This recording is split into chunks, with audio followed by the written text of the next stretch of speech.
ஆதியாகமம் 27வது அதிகாரத்துக்குள்ள நாம் வருகிறோம்.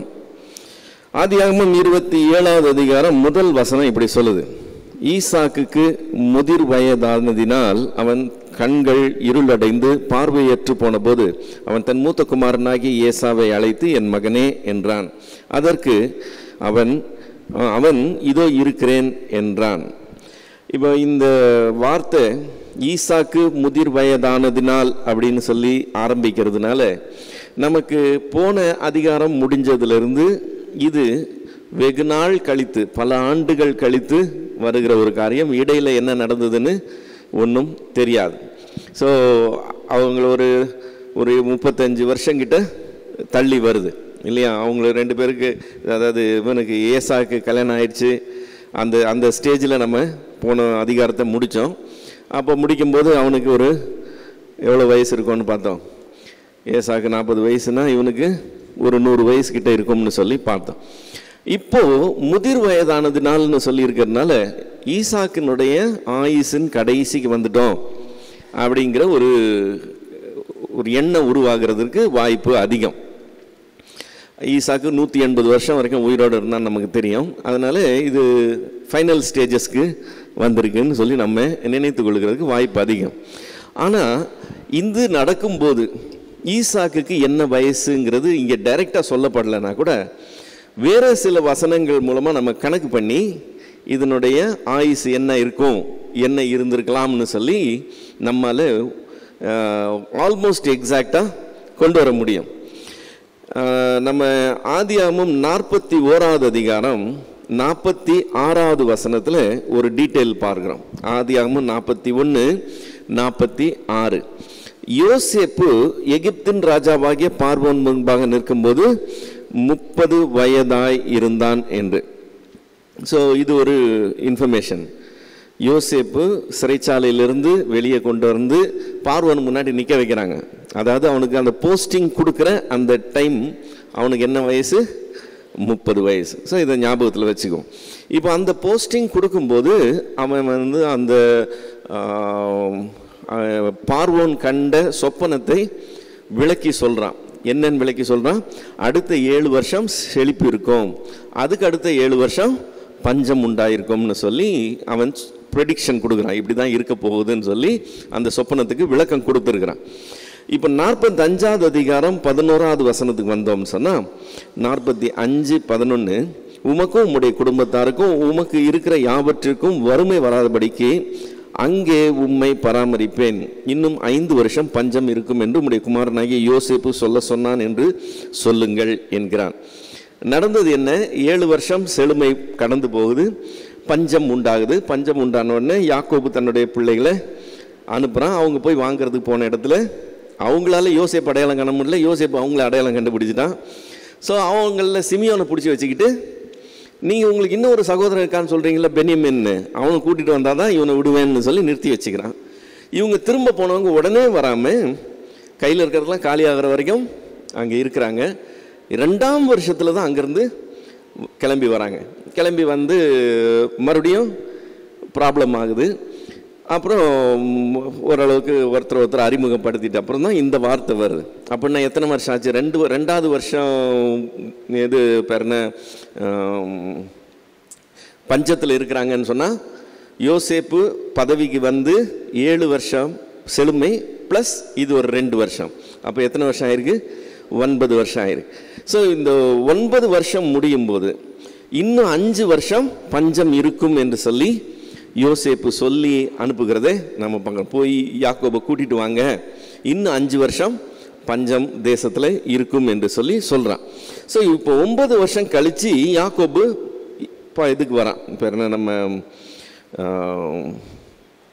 பார்வோன் முன்னாடி வந்து நிற்கிறான். பார்வோன் முன்னாடி வந்து நிற்கும்போது 47வது அதிகாரம் 8வது 9வது வசனத்தில், ஆதியாகமம் 47:8-9, பார்வோன் யாக்கோபை நோக்கி உமக்கு வயது என்ன என்று கேட்டான்.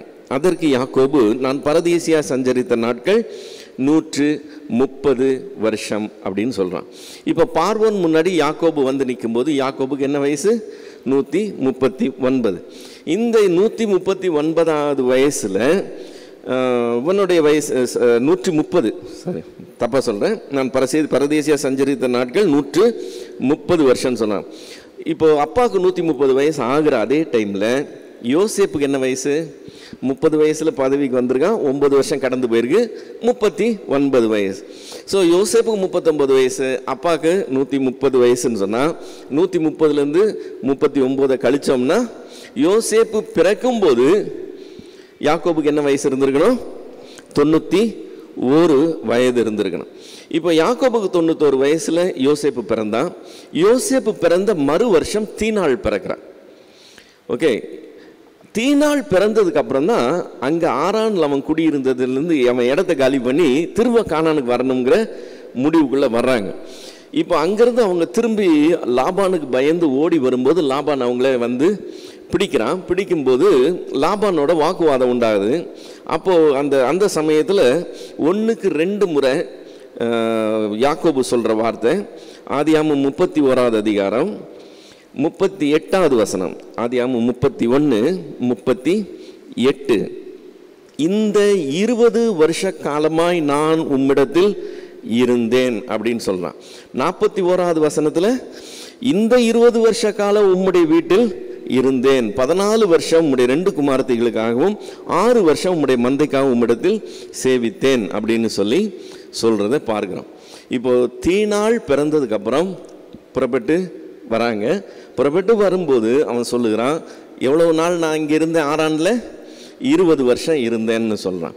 இப்போ தீனாள் புறப்பட்டு அதாவது பிறந்தப்போ யாக்கோபுடைய வயசு என்னது? 92. ஏன்னா 91ல் யோசேப்பு பிறக்கிறான், 92ல் தீனாள் பிறக்கிறான்.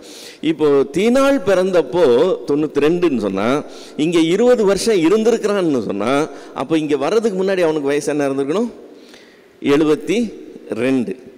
ஸோ யாக்கோபு லாபான் வீட்டுக்கு வரும்போது அவனுடைய வயசு 72ங்கிறத இந்த வசனங்கள்லேருந்து பார்க்குறோம். யாக்கோபு லாபான் வீட்டுக்கு வந்தது எதனால்? இப்போ நம்ம வாசிக்க போகிற ஆதியாகமம் 27வது அதிகாரத்தில் நடந்த சம்பவங்களினால்தான் அவன் புறப்பட்டு வரான். அப்போ அப்படி புறப்பட்டு வரும்போது அவனுக்கு வயசு 72. யாக்கோபுக்கு 72 வயசுன்னு சொன்னால் அவங்க அப்பாவாகிய ஈசாக்குக்கு என்ன வயசு இருக்கணும்? இவங்க பிறக்கும்போது ஈசாக்கு என்ன வயசு? 60 வயசு இல்லை? 40 வயசில் கல்யாணம் ஆச்சு, 20 வயசு பிள்ளை, 20 வருஷம் பிள்ளைங்க இல்லை, 20வது வருஷத்தில் தான் பிள்ளை பிறக்குது. ஸோ அவனுக்கு 60 வயசு. இப்போ 60 ப்ளஸ் இந்த ஒரு 72, ஈசாக்குடைய வயசு 132. ஈசாக்கு முதிர் வயதானதினால்னு சொல்லும்போது ஈசாக்கினுடைய வயது என்ன? ஆக்சுவலாக 132. ஈசாக்கு ஆக்சுவலாக 180 வரைக்கும் உயிரோட இருக்க போகிறான். ஆதியாகமம் 35வது அதிகாரம் 28வது வசனத்தில் அவனுடைய ஆயுசு நாட்கள் 180 வயது அப்படின்னு சொல்லி பார்க்குறோம். ஸோ 180 வயசில் அவன் சாக போகிறான். ஆனால் அதுக்கு 48 வருஷத்துக்கு முன்னால் இந்த சம்பவம் நடக்குது. அதாவது முந்தின அதிகாரத்துக்கு ஒரு 32 வருஷம் கழித்து இது நடக்குதுன்னு சொல்லி நம்ம புரிஞ்சுக்கலாம். இப்போ 2வது வசனம் ஆரம்பிக்கும் போது இன்னும் இன்ட்ரெஸ்டிங்காக ஆரம்பிக்குது. அப்பொழுது அவன், நான் முதிர் வயதானேன், என் மரணம் இன்ன நாளில் என்று அறியேன்னு சொல்கிறான். இன்னும் 48 வருஷம் உயிரோடு இருக்க போகிறான். ஆனால் அதுக்குள்ளே அவருக்கு நான் எப்போ சாவுனோ தெரியாதுப்பான்னு அப்போவே ஆரம்பிச்சிருச்சு. ஆனால் அவன் அப்போ சாக போல இன்னும் 48 வருஷம் இருக்க போகிறான். ஸோ ஈசாக்கு முதிர் வயதானதினால் அவன் கண்கள் இருளடைந்து பார்வையற்று போன போது அப்படின்னு சொல்லி நம்ம படிக்கும்போது அவனுடைய ஆயுசின் கடைசி இல்லை, இன்னும் ஏறக்குறைய 50 வருஷத்துக்கிட்ட இருக்குது. அந்த ஸ்டேஜில் இது. அப்போ நம்ம என்ன தெரிஞ்சுக்கலாம்? இவனுக்கு கண்கள் இருளடைந்து போய் குருடாயிட்டான்னு சொன்னால் அவனுடைய ஆயுசில் பெரும்பகுதி அவன் கண்ணு தெரியாதவனா கழித்திருக்கிறான். முதிர் வயதாகி தளர்ந்து போய் கடைசி வரைக்கும் அவன் வந்து ரொம்ப ஹெல்த்தியாக இருந்த மாதிரி தெரியல. 132 வரும்போதே அவன் அவ்வளோ வீக் ஆகிட்டான், எப்போ சாவணும்னு தெரியலங்கிற அந்த ஸ்டேஜில் இருக்கிறான். ஆனால் அப்படியே இழுதுகிட்டே போய் அது 180 தான் அவன் மறிக்கிறான். சரி, இப்போ நம்ம ஆதியாகமம் 27ல் 1-4 வரைக்கும் உள்ள வசனங்களை மறுபடியும் வாசிக்கலாம். 1-4 வரைக்கும். ஈசாக்கு முதிர் வயதானதினால் அவன் கண்கள் இருளடைந்து பார்வையற்று போன போது அவன் தன் மூத்த குமாரனாகிய ஏசாவை அழைத்து, என் மகனே என்றான். அவன், இதோ இருக்கிறேன் என்றான். அப்பொழுது அவன், நான் முதிர் வயதானேன், என் மரணம் இன்ன நாளில் என்று அறியேன். ஆகையால் நீ உன் ஆயுதங்களாகிய உன் அம்பரா துணியையும் உன் வில்லையும் எடுத்துக்கொண்டு வனத்துக்கு போய் எனக்காக வேட்டையாடி அதை எனக்கு பிரியமா இருக்கிற ருசியுள்ள பதார்த்தங்களாக சமைத்து நான் புசிக்கவும், நான் மரணமடையும் முன்னே என் ஆத்துமா உன்னை ஆசீர்வதிக்கவும் என்னிடத்தில் கொண்டு வா என்றான். இப்போ ஈசாக்கினுடைய ஃபேமிலியில் ஒரு இருக்கக்கூடாத ஒரு காரியம் இருக்குன்றதை நம்ம போன அதிகாரத்துக்கு முந்தின அதிகாரத்துலேயும் பார்த்தோம் இல்லை? 25வது அதிகாரம் 28வது வசனத்தில் ஈசாக்கு ஏசா கொண்டு வருகிற அந்த அவன் வேட்டையாடி கொண்டு வருகிறது அவனுடைய வாய்க்கு ருசியாக இருந்ததுனால அவன் ஏசாவின் மேலே பட்சமாக இருந்தான்னு இருக்கு. யாக்கோபின் மேலே ரெபேக்காள் பட்சமாக இருந்தாள்னு இருக்கு. ஸோ இது அவங்களுடைய வாலிப வயதில் ஆரம்பித்து இப்போது ஏசாக்கு 72 வயசு, யாக்கோபுக்கு 72 வயசு, இது வரைக்கும் அது கண்டினியூ ஆகுது. 2 பேர் 2 விதமாக பிரிஞ்சு இருக்கிறாங்க. இப்போ அப்பா சொல்கிறாரு, நான் எப்போ சாவ போகிறேன்னு தெரிலப்பா, நான் சாகிறதுக்கு முன்னாடி ஒன்று ஆசீர்வதிக்கணும்னு விரும்புகிறேன். அதுக்கு முன்னாடி நீ என்ன செய்ய, வேட்டையாடி என்னுடைய வாய்க்கு ருசியானது, அதாவது சாப்பிட்றது அவசியம்தான், சாப்பிட்டா தான் உயிரோடு இருக்க முடியும். ஆனால் சாப்பிட்றதுக்காக உயிரோடு இருக்கக்கூடாது. இது வேற அது வேற இல்லை. உயிரோடு இருக்கிறதுக்காக சாப்பிட்றதுல தப்பு இல்லை, ஆனால் சாப்பிட்றதுக்காகவே உயிரோடு இருக்கிறதுங்கிறது தப்பு. இப்போ இவனுக்கு இந்த பிள்ளை பிடிக்குதான். அந்த பிள்ளை ஏன் பிடிக்குதான்? அந்த பிள்ளை சமைச்சு கொடுக்கறது இவர் வாய்க்கு ருசியாக இருக்கான். இது சம்திங் ராங். அது அந்த அளவுக்கு ஒரு காரியத்தை அவன் முக்கியப்படுத்தணுங்கிற கட்டாயம் கிடையாது. ஸோ இவனுடைய வாய்க்கு ருசியாக இருக்கிறது இவனுடைய பிரெயினே அஃபெக்ட் பண்ணுற அளவுக்கு காரியங்கள் நடக்குது. ஸோ 2 பிள்ளையில் ஒரு பிள்ளை மேலே இவன் பட்சமாக இருக்கிறான். பட்சமாக இருந்து இந்த காரியத்தை செய்கிறான். இந்த காரியங்களை செய்யும்போது ஒரு உண்மை, ஒரு ஃபேக்ட் என்னன்னு சொன்னால், பிள்ளைங்க பிறக்கிறதுக்கு முன்னாலேயே இளையவன் மூத்தவனை ஆண்டு கொள்வான் அப்படின்னு சொல்லி ஆண்டவர் சொல்லியிருக்கிறார் ஏற்கனவே. அப்போ நல்லா தெரியும், சின்ன பிள்ளைய தான் கர்த்தர் தெரிந்து கொண்டு இருக்கிறார். ஆனால் இவன் மேலே பட்சமாக இருந்ததுனால ஆண்டவர் யாரை தெரிந்து கொள்கிறார்ன்ற பற்றியெல்லாம் கவலையே கிடையாது. நான் என்ன நினைக்கிறேன், எனக்கு என்ன பிரியம், நான் அதை செய்ய போகிறேன்னு இறங்குறான். ஆனால் இவனுடைய பிளான்ஸ் ஆண்டவர் கொலாப்ஸ் பண்ணி கம்ப்ளீட்டாக மாற்ற போகிறார். அதை நம்ம பார்க்க போகிறோம். இப்போது இந்த இவன் இன்னைக்கு பாரபட்சத்தோடு அவனுக்கு ஆசீர்வாதம் கொடுக்கணும் அப்படின்னு சொல்லி செஞ்சதுனுடைய விளைவு என்னன்னு பார்த்தோம்னா, இதே அதிகாரத்தில் 41வது வசனம் வரதுக்குள்ளே ஒருத்தன் அடுத்தவனை கொல்றதுக்கு ரெடியாக இருக்கிறாங்கிறத நம்ம பார்க்குறோம். இப்போ பிக்சரில் ரெபேக்காள் உள்ள வரா. ஓகே, இப்போ தான் ரெபேக்காளினுடைய சுயரூபம் என்னங்கிறத நம்ம பார்க்க போகிறோம். அவங்க எப்படி செயல்பட்டாங்க, என்ன செய்கிறாள் என்று சொல்லி. ரெபேக்காளை பார்க்குறதுக்கு முன்னால் ஒரு குடும்பத்தில் பெண்ணினுடைய இன்ஃப்ளூயன்ஸ், அதாவது அவங்களால என்ன செய்யக்கூடும் அப்படிங்கிறது நம்ம கவனித்து உணர்ந்து கொள்ள வேண்டிய ஒரு முக்கியமான காரியம். பலவீனமான பாண்டம்னு சொல்லி பவுல் சொன்னால் கூட ஆக்சுவலாக அவங்க ரொம்ப பவர்ஃபுல்லான ஒரு பீயிங், விமன். செஸ் போர்டில் கிங்கு அடிச்சுட்டா முடிஞ்சு போச்சு. ஆனால் கிங் பவர்ஃபுல் கிடையாது. யார் பவர்ஃபுல்? குவீன் தான் பவர்ஃபுல் இல்லை, குவீனால் செய்ய முடியாததே கிடையாது. அது மாதிரி தலையாக புருஷன் இருந்தால் கூட புருஷனை விட ரொம்ப பவர்ஃபுல்லாக இருக்கிறது யாருன்னு சொன்னால் மனைவி தான். இந்த ஒரு ஃபேக்ட், இதை நம்ம புரிஞ்சுக்கணும். ஆவதும் பெண்ணாலே அழிவதும் பெண்ணாலேன்னு சொல்லி பழமொழி சொல்கிறாங்க. நம்ம நீதிமொழிகள் 14வது அதிகாரம் 1 வசனத்தில், வேதத்தின் வசனத்திலே அதை பார்க்குறோம். புத்தியுள்ள ஸ்திரீ தன் வீட்டை கட்டுகிறாள், புத்தி இல்லாத ஸ்திரீ தன் கைகளாலே அதை இடித்து போடுறாளாம். ஆள் வச்சு இடிக்க மாட்டாளாம், இவ்வளோ இடிப்பாளாம். அப்போ பார்த்துக்கங்க அவள் அந்த இன்ஃப்ளூயன்ஸ் என்னன்னு சொல்லி. ஸோ புத்தியுள்ள சகோதரன், புத்தியுள்ள ஒரு மனுஷன் அதை செய்வான்னு சொல்ல, ஸ்திரீயால் தான் செய்ய முடியும், ஸ்திரீயால் அழிக்கவும் முடியும். இப்போது ரெபேக்காள் இதுக்கு ஒரு கிளாசிக் எக்ஸாம்பிளாக உள்ளே வர்றதை நம்ம பார்க்க முடியும். ரெபேக்காள் என்ன செய்கிறா? 5லிருந்து 13 வரைக்கும் ரெபெக்காளுடைய ரோலை பார்க்கலாம். ஈசாக்கு தன் குமாரனாகிய ஏசாவோடே பேசுகையில் ரெபெக்காள் கேட்டுக்கொண்டிருந்தாள். ஏசா வேட்டையாடி கொண்டு வரும்படி வனத்துக்கு போனான். அப்பொழுது ரெபெக்காள் தன் குமாரனாகிய யாக்கோபை நோக்கி, உன் தகப்பன் உன் சகோதரனாகிய ஏசாவை அழைத்து, நான் புசித்து எனக்கு மரணம் வரும் முன்னே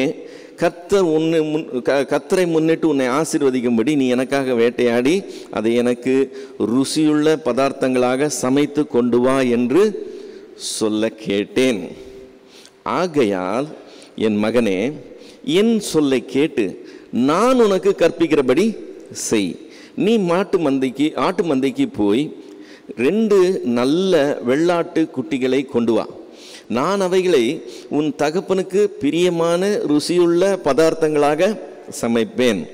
உன் தகப்பன் தாம் மரணமடை முன்னே உன்னை ஆசீர்வதிக்கும்படி அவர் புசிக்கிறதற்கு நீ அதை அவரிடத்தில் கொண்டு போக வேண்டும் என்றாள்.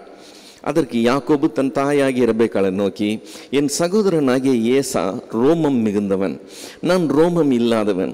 ஒருவேளை என் தகப்பன் என்னை தடவி பார்ப்பார், அப்பொழுது நான் அவருக்கு எத்தனாய் காணப்பட்டு என் மேல் ஆசீர்வாதத்தை அல்ல சாபத்தை வரப்பண்ணி கொள்வனே என்றான். அதற்கு அவள் தாய், என் மகனே, உன் மேல் வரும் சாபம் என் மேல் வரட்டும். என் சொல்லை மாத்திரம் கேட்டு நீ போய் அவைகளை என்னிடத்தில் கொண்டு வா என்றாள். இப்போ இந்த 5லிருந்து 13 வரைக்கும் உள்ள வசனங்களில் ரெபெக்காள் லீட் ரோல் எடுக்கிறாள். தலைமைக்கு அவள் டிசைட் பண்ணி செய்கிறா. என்ன செய்கிறா? என் சொல்லை கேட்டு நான் சொல்கிறபடி செய்யின்னு சொல்கிற ஸ்டேட்டுக்கு வந்திருக்கிறான். இப்போ இந்த பகுதியிலே அவர் 2 முறை அந்த வார்த்தையை சொல்லிட்டா.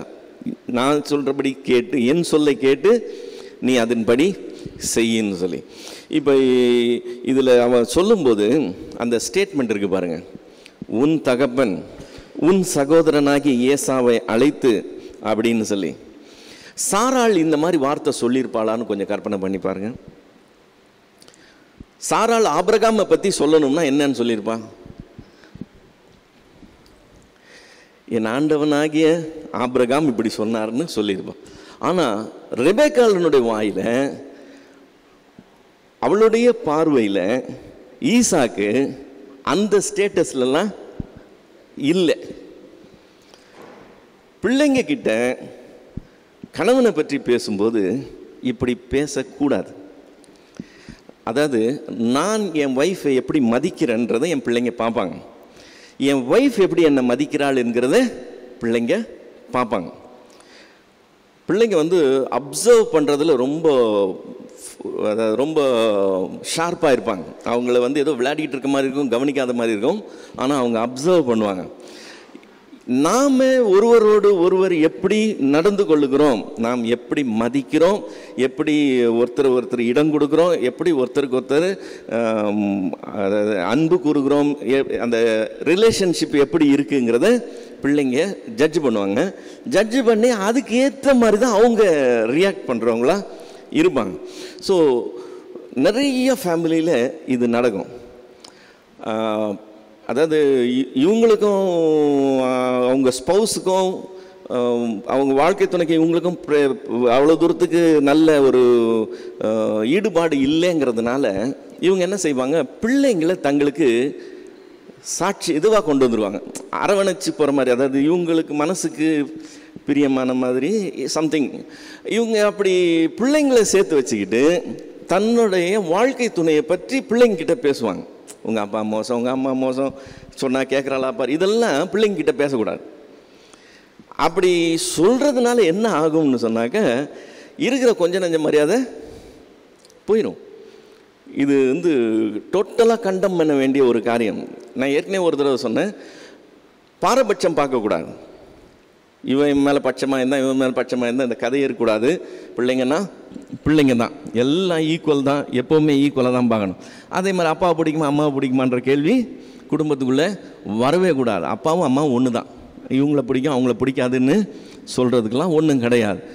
அப்படி இருக்கும்போது தாயோ தகப்பனோ தன் வாழ்க்கை துணையை பற்றி பிள்ளைங்கக்கிட்ட பேசக்கூடாது. ரெபெக்காள் பேசுகிறா. என்னன்னு பேசுகிறா? உங்கள் அப்பா உங்கள் அண்ணங்கிட்ட இப்படி சொன்னார்ப்பா, அந்த ஸ்டேட்மெண்ட் வந்து ரொம்ப அவமரியாதையான ஒரு ஸ்டேட்மெண்ட்டு. செய்யக்கூடாத காரியத்தை ரெபேக்காள் துணிஞ்சு செய்கிறத நம்ம பார்க்குறோம். இப்போது அப்பா வந்து தன் கணவன் வந்து பெரியவனை ஆசீர்வதிக்கணும்னு சொல்லி நினைக்கிறாரு, விரும்புகிறாருன்னு சொன்னால், இளைய மகன் விட்டு போகக்கூடாதுன்னு சொன்னால், இவன் மேக்சிமம் என்ன செஞ்சுருக்கலாம்னு சொன்னால், இளைய மகனுக்காக தன் கணவன் இடத்துல போய் பேசியிருக்கலாம். ஆண்டவர் ஈசாக்கு ஆசீர்வதிப்பேன்னு சொல்லும்போது ஆபிரகாம் இஸ்மவேலையும் ஆண்டவரே அப்படின்னு சொல்லி அப்படி தான் போகிறான்னு ஒழிய அவரை ஷார்ட் சர்க்கியூட் பண்ணுற மாதிரி அவரும் போக மாட்டாங்க, யாரும் அப்படி செய்ய மாட்டாங்க. ஆனால் ரெபேக்காள் தலைமைத்துவத்துக்கு எடுத்துக்கிட்டு, லீட் ரோல் எடுத்துக்கிட்டு அவள் தப்பான காரியத்தை துணிந்து செய்கிறத நம்ம பார்க்குறோம். இப்போ 14லேருந்து 17 வரைக்கும் போனோம்னு பார்த்தோம்னு சொன்னால், அவன் போய் அவைகளை பிடித்து தன் தாயினிடத்தில் கொண்டு வந்தான். அவனுடைய தாய் அவன் தகப்பனுக்கு பிரியமானபடி ருசியுள்ள பதார்த்தங்களை சமைத்தாள். பின்பு ரெபேக்காள் வீட்டிலே தன்னிடத்தில் இருந்த மூத்த மகனாகிய ஏசாவின் நல்ல வஸ்திரங்களை எடுத்து தன் இளைய மகனாகிய யாக்கோபுக்கு உடுத்தி, வெள்ளாட்டுக்குட்டிகளின் தோலை அவன் கையிலேயும் ரோமமில்லாத அவனுடைய கழுத்திலேயும் போட்டு, தான் சமைத்த ருசியுள்ள பதார்த்தங்களையும் அப்பங்களையும் தன் குமாரனாகிய யாக்கோபின் கையிலே கொடுத்தாள். இப்போ இதில் இன்னும் இது இப்போ 2வது தடவை வருது. என்னென்னு? அவனுக்கு பிரியமானபடி ருசியுள்ள பதார்த்தங்களை சமைத்தாள் என்று சொல். அவருக்கு பிரியமானபடி ருசியுள்ள பதார்த்தங்களை நான் சமைக்கிறேன்னு போன தடவை சொன்னான். இப்போ இந்த தடவை சமைத்தாள். இப்போ ரெபேக்காளுக்கு என்ன தெரியுது? அப்போது அவனுக்கு வீக் பாயிண்ட்டு சாப்பாடு. இப்போ வீக் பாயிண்ட்டு சாப்பாடுன்னு சொல்லும்போது அது எப்படி சமைச்சா அவனை ரீச் ஆகுங்கிறது அவளுக்கு தெரியுது. இந்த பெண்களுடைய ஸ்பெஷாலிட்டியில் முதல் காரியமே என்னன்னு சொன்னால், அவங்க ஆட்களை நிதானிக்கிறதுல நம்பர் 1. அதனால் கணவன்மார், மனைவிமார் ஆண்களை பற்றியோ அவங்க சகோதரர்களை பற்றியோ அவங்க வீட்டாரை பற்றியோ ஏதாவது சொன்னாங்கன்னா சீரியஸாக எடுத்துக்கணும். ஏன்னா ஆண்களுடைய கண்களுக்கு தெரியாதது பெண்களுடைய கண்களுக்கு தெரியும். அவங்க ஜட்ஜ்மெண்ட் 100% கரெக்டாகவே தான் இருக்கும். பெண் புத்தி பின் புத்தின்னு சொல்லிலாம் நம்மளை ஏமாற்றிக்கூடாது. இப்போ இங்கே ஈசாக்குக்கும் இவளுக்கும் அவ்வளோ ஒன்றும் க்ளோஸ் ரிலேஷன்ஷிப் இருக்கிற மாதிரி தெரியல. அப்படி ஒன்று 2 பேரும் ஒற்றுமையாக இருக்கிற மாதிரி தெரியல. ஆனால் ஈசாக்கினுடைய வீக் பாயிண்ட் எங்கே, எப்படி சமைச்சோம்னா அவனை ரீச் பண்ண முடியுங்கிறது இவளுக்கு தெரியுது. ரொம்ப கான்ஃபிடெண்ட்டாக இருக்கிறான். அவருக்கு பிரியமான பதார்த்தங்களே நான் அவருடைய ருசிக்கு ஏற்ற மாதிரி நான் செஞ்சு கொடுக்குறேன், நான் செய்கிறேன், அது சக்ஸஸ் தான் சொல்லி ரொம்ப கான்ஃபிடெண்ட்டாக அவள் சொல்கிறத பார்க்குறோம். இப்போ யாக்கோபு அப்ஜெக்ஷன் சொன்னால் என்னன்னு, அம்மா அவனுக்கு முடி நிறையா இருக்கும், எனக்கு முடி அவ்வளோ கிடையாது, நான் போயிட்டு அப்புறமா மாட்டிக்கிட்டு அப்படின்னு சொல்லி இது சொல்கிறான், அப்ஜெக்ஷன் சொல்கிறான். மாரல் அப்ஜெக்ஷன் சொல்லலை. மாரல் அப்ஜெக்ஷன் என்னது? இப்படியெல்லாம் போய் சொல்லக்கூடாது, இப்படியெல்லாம் ஏமாற்றக்கூடாது. அப்பாவை போய் கண்ணு தெரியாதவங்களை ஏமாற்றலாமா? அது தப்பு இல்லை. கண்ணு தெரியாதுன்னு தெரியும், கண்ணு தெரியாதவங்க கிட்ட போயிட்டு ஏமாத்துறது டபுள் தவறாக போயிடும். ஏமாத்துறது ஒன்று, கண்ணு தெரியாதவங்களை ஏமாத்துறதுன்றது இன்னொன்று. செய்யக்கூடாதுன்னு மாரல் அப்ஜெக்ஷன் சொல்ல. அப்பா ஏமாற்றலாம், ரைட்டு, ஆனால் மாட்டிக்கூடாதே, அதுதான் அவனுடைய பாயிண்டாக இருந்தது. வெள்ளாட்டு தோலை போட்டுனான். இப்போ வெள்ளாட்டு தோல்னா வெள்ளாட்டு தோலுக்கும் மனுஷன் தோலுக்கும் வித்தியாசம் இருக்குல்ல. இப்போ வெள்ளாட்டுக்கு மேலே முடி அது நமக்கு தெரியும் அது எப்படி இருக்கும். ஏசா அந்த அளவுக்கு ரோமம் உள்ளவனாக இருந்திருக்கிறான். அவ்வளோ திக்கான ஹேர், உடம்பு ஃபுல்லாக அவனுக்கு அவ்வளோ திக்கான முடி இருந்திருக்கு. ஸோ இவன் எல்லாத்தையும் போட்டு செட் பண்ணி அனுப்புகிறான். இப்போ நம்ம ரெபெக்காள் செய்கிறது போல் வேதத்தில் இன்னொரு கேரக்டர் கூட இதே மாதிரி செயல்படுறதை நம்ம பார்க்க முடியும். தன்னுடைய கணவனை கரெக்டாக ஜட்ஜ் பண்ணி எப்படி மூவ் பண்ணால் அவனை க்ளோஸ் பண்ணலான்னு சொல்லி அவளுக்கு தெரியுது. அந்த கேரக்டர் யாருன்னு சொன்னால் எஸ்தர் ராஜாத்தி. இப்போது எஸ்தர் ராஜாத்தி பார்க்குறதுக்கு பலவீனமாக இருக்கிறது மாதிரி இருக்குது, அவ்வளோ மையமாக இல்லை. அவள் அநேக ஸ்திரீகளில் ஒருத்தி, ஆனால் ராஜாத்தியாக இருக்கிறா, அவ்வளோதான். ஸோ ராஜாவினுடைய சமூகத்துக்கு வர்றதுக்கே அவளுக்கு பர்மிஷன் இருந்தால் தான் வர முடியுங்கிற அளவுக்கு ஒரு வெளி வட்டத்தில் இருக்கிற மாதிரி இருக்குது. ஆனால் மொர்தெகாய் வந்து சொல்கிறான், இந்த மாதிரி ஒரு சட்டம் வந்திருக்குது, நீ ராஜா கிட்ட போய் பேசணும்னு சொல்கிறான். முதல்ல முடியாதுன்னு சொன்னப்ப மொர்தெகாய் கொஞ்சம் ப்ரெஷர் கொடுத்த உடனே, சரிப்பா நீ போய் 3 நாள் உபவாசம் இரு, நானும் என்னுடைய தாதிகளும் உபவாசம் இருக்கிறேன், அப்புறம் நான் ராஜ சமூகத்துக்கு போகிறேன்னு சொல்கிறான். இப்போ அப்படி சொல்லி செயல்படும் போது அவளுடைய பிளான்லாம் ஒன்று ஒன்றா கவனிச்சிங்கன்னா சிஸ்டமேட்டிக்காக கரெக்டாக அவள் எப்படி பிளான் பண்ணுறாலோ அதே வகையில் எல்லா காரியங்களையும் போகிறத பார்க்க முடியும். இவன் எப்படி போனால் ராஜா முன்னாடி அக்செப்டபுளாக இருக்கும்னு தெரிஞ்சு அப்படி போகிறான். அவன் அதே மாதிரி அக்செப்ட் பண்ணுறான். அக்செப்ட் பண்ணும்போது உனக்கு என்ன வேணும், ராஜ்யத்தில் பாதி கேட்டால் கூட தரேன்னு சொல்லும்போது இதுதான் என்னுடைய விண்ணப்பம்னு வச்சோம்னா அவன் ஒருவேளை யோசிப்பான். அவனை யோசிக்க விடக்கூடாது. நம்ம நினைக்கிறத சாதிக்கணும்னா என்ன செய்யணும், யோசிக்க விடக்கூடாது. அதனால் அகாஸ்வேருக்கு என்ன மைனஸ் பாயிண்ட்டு, அவருக்கு பார்ட்டினா ரொம்ப பிடிக்கும் இல்லை. வஸ்தி ராஜாத்தியை தள்ளினது காரணமே என்னது, அவர் பார்ட்டியில் இருந்தார், அதனால தான் ப்ராப்ளம். இப்போ அவனை ஒரு பார்ட்டிக்கு இன்வைட் பண்ணுறான், வாங்க அப்படின்னு சொல்லி, நீங்களும் வாங்க, ஆமான்னு வாங்கன்னு சொல்லி பார்ட்டிக்கு இன்வைட் பண்ண. பார்ட்டிக்கு வந்த இடத்துல அவன் கேட்குறான், நீ வந்து தேசத்தின் பாதியை கேட்டாலும் தருவேன், நீ என்ன ப்ராப்ளம், என்ன உனக்கு என்ன வேணும் சொல்லு, உன் விண்ணப்பம் என்னன்னு கேட்குறான். மறுபடியும் அவன் நாளைக்கு இன்னொரு பார்ட்டிங்கிறான். 2வது பார்ட்டிக்கும் வர வச்சதுக்கப்புறம் மறுபடியும் அவன் கேட்குறான், உன் விண்ணப்பம் என்னன்னு. அப்போ தான் சொல்கிறான். இப்போ ஃபஸ்ட்டு பார்ட்டி செகண்ட் பார்ட்டி எல்லாம் போகும்போது அவர் என்ன ஆயிடுது, அந்த சிந்திக்கிற திறன் நல்லா இது பண்ணிடுறாங்க, அவனை க்ளோஸ் பண்ணிவிட்டு அடுத்து தன்னோட சொன்னோடனே இப்படி சொன்னான் அப்படி நடக்கும்னு கரெக்டான கேல்குலேஷன் ஃபஸ்ட் கிளாஸாக போகுது. இந்த ஆமான் தான் ஒன்று அவ்வளோ முடிஞ்சு போச்சு. அடுத்து இவன் என்ன சொன்னாலும் அவன் கேட்குறதுக்கு ரெடியாக இருக்கிறத நம்ம பார்க்குறோம். ஸோ அவனை ப்ரிப்பேர் பண்ணணும், அதுக்கப்புறமா அதை கொண்டு போகணும். அது எஸ்தர் ராஜாத்திக்கு தான் தெரியுது. ஸோ ஃபேமிலியில் ஹஸ்பண்டை எப்படி மேனிப்புலேட் பண்ணணுங்கிறதுல இவங்க இதை யூஸ் பண்ணுறாங்க. ஆனால் ஆக்சுவலாக ஒய்ஃபு இதை மேனிப்புலேஷனுக்கு யூஸ் பண்ணாமல் குடும்பத்தை கட்டி எழுப்புகிறதுக்கு இந்த திறமையை யூஸ் பண்ணியிருந்தாங்கன்னா ரொம்ப நல்லா இருந்திருக்கும். ஆக்சுவலாக அகாஸ்வேரு ராஜா அரசியல் லெவலில் பெரும் தோல்விகளை சந்தித்து கொண்டிருந்த காலம்தான் எஸ்தர் ராஜாத்தியை அவன் திருமணம் பண்ணி அடுத்தடுத்த சம்பவங்கள் நடந்தப்போ உள்ள காரியம். பெரிய தோல்விகள், அதாவது அவனுடைய படைகள் வந்து கிரேக்க படைகளால் தோற்கடிக்கப்பட்டு இவன் வந்து ஒரு 4 வருஷம் ரொம்ப பிரச்சனையில் இருக்கிற சூழ்நிலையில் தான் இதெல்லாம் நடக்குது. ஆனால் அதிலெல்லாம் அவளுக்கு எந்த ஈடுபாடு இருந்த மாதிரி தெரில. இவளுடைய சாதுரியம் வந்து அதில் எந்த வகையிலையும் கான்ட்ரிபியூட் பண்ண மாதிரி தெரியல. ஆனால் தனக்கு ஒரு காரியம் சாதிக்கணும்னா அதை எப்படி செய்யணும்னு பார்த்து அதை செய்கிறதுக்கு அவளுக்கு முடியுது.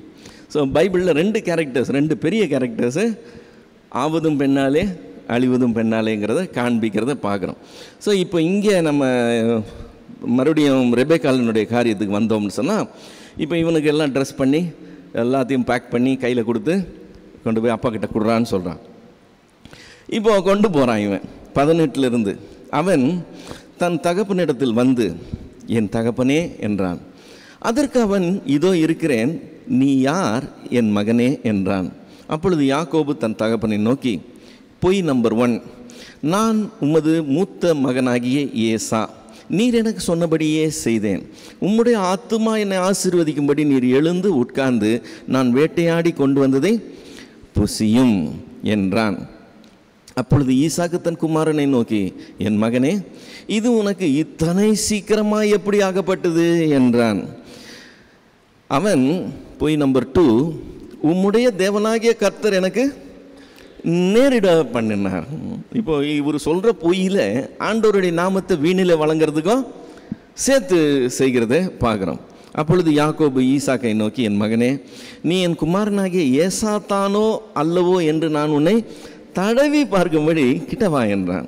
ஏசா தன் தகப்பனாகிய ஈசாக்கின் அண்டையில் கிட்ட போனான். அவன் இவனை தடவி பார்த்து, சத்தம் யாக்கோபினுடைய சத்தம், கைகளோ ஏசாவினுடைய கைகள். ஸோ இவர் பேசும்போதே அவனுக்கு டவுட் வந்துடுச்சு, சத்தம் வேறு மாதிரி இருக்குன்னு. அதனால கிட்ட வர சொல்லி தடவி பார்க்குறான். தடவி பார்த்தா ஏசாவினுடைய கை மாதிரி இருக்குது.